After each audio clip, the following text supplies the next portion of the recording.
Мен Қасенова Зауреш Амангелдіқызы, Қазақстан Республикасы Президенттік іс басқармасы медициналық орталығының Қарлығаш балабақшасынан ұлы ақын Абай Құнанбаевтың туғанына 180 жыл толуына орай челленджді құрметпен қабылдаймын. Мен жазбаймын өлеңді ермек үшін, жоқ барды ертегіні термек үшін, көкірегі сезімді тіл орамды жаздым үлгі жастарға бермек үшін. Бұл сөзді тасыр ұқпас, талап тұғар, көңілінің көзі ашық сергек үшін. Түзу кел, тесік қыныр, қырын келмей, сыртын тынып із бетпес, сырын көрмей. Шу дегенде құлағын тосан седі, өскен сон мұндай сөзді бұрын көрмей.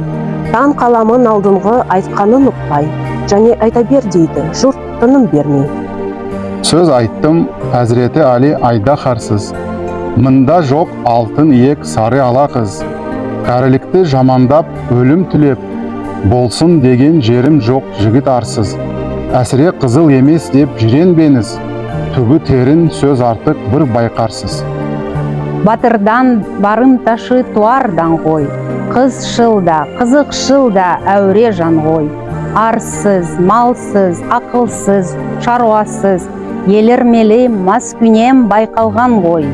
5-6 мисіз бәңгі күлсе мәз бол, қинамай қызыл тілді кел, тілді ал, ой.